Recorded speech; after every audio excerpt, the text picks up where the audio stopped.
আসসালামু আলাইকুম। চলে আসলাম আপনাদের মাঝখানে নতুন আরেকটি ভিডিও নিয়ে। আজকের ভিডিওতে আমরা দেখাবো আমাদের কোয়েল পাখি ডিম কীভাবে আমরা বাজারে বিক্রি করতে নিয়ে যাই। প্রথমে আমরা নিয়ে নিই আমাদের ব্যাগের ভিতরে কাঠের গুঁড়ো, কারণ কাঠের গুঁড়ো দিলে আমাদের ডিমগুলো ব্যাগে ভরতে সুবিধা হয়, এবং ব্যাগের ভিতরে কাঠের গুঁড়ো দেওয়া থাকলে ডিমগুলো নড়াচড়া করে খুব কম।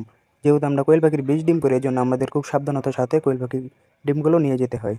আপনারা যারা আমার মতো কোয়েল পাখির বীজ ডিম বাজারে বিক্রি করতে নিয়ে যান, তারা সবসময় চেষ্টা করবেন তুষ বা কাঠের গুঁড়ো দিয়ে ডিমগুলো ব্যাগে ভর্তি করে নেওয়া, কারণ এগুলো বীজ ডিম, এগুলো ফেটে গেলে এগুলো কোনো দাম থাকে।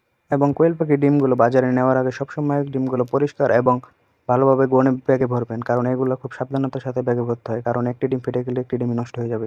ডিমগুলো শেষে আমরা চলে আসলাম আমাদের এক বড় ভাই শপে। আমাদের এই বড় ভাই শপে অনেক পদের রঙিন মাছের কালেকশন আছে। আপনারা চাইলে আমি একদিন আমাদের এই বড় ভাই শপের একটি শর্ট ভিডিও দিব। আমি আমার কোয়েল পাখির ডিমগুলো সবসময় আমার এই বড় ভাই শপে নিয়ে আসি। আমার বড় ভাই রয়েছে একটি ইনকিউবেটর, ইনকিউবেটরে আমি ডিমগুলো বসাই। ডিমগুলো এক এক করে আমি ব্যাগের থেকে বের করে ট্রেতে বসাচ্ছি, কারণ ডিমগুলো ইনকিউবেটরে দেওয়ার জন্য এই ট্রেতে বসাতে হবে সাজিয়ে সাজিয়ে, তারপরে ইনকিউবেটরে ডিমগুলো দিতে হবে। এবং ডিমগুলো আমি খুব সাবধানতার সাথে ব্যাগে থেকে বের করতেছি এবং ট্রেতে সাজাচ্ছি, কারণ একটা ডিম ভেঙে গেলে একটা ডিমই নষ্ট হয়ে যাবে, এগুলো আর বসানো সম্ভব না। এটি হলো আমার বড় ভাই শপের বোর্ডার মেশিন, আর এটি হলো আমার বড় ভাই শপের ইনকিউবেটর। এই ইনকিউবেটরে আমি ডিম বসাবো। আমার ট্রেতে ডিম বসানো শেষ, এবার আমরা এগুলোকে ইনকিউবেটরে দেবো। ইনকিউবেটরের আগে থেকে অনেকগুলো ডিম বসানো আছে, অনেক অনেক ফার্মীয় মুরগির ডিম এবং কোয়েল পাখির ডিম বাচ্চা ফুটেছে, কি সুন্দর, মাশাআল্লাহ, কিউট। এরকম ভিডিও পেতে আমার চ্যানেলকে ফলো করুন এবং লাইক করুন। আসসালামু আলাইকুম, আল্লাহ হাফেজ।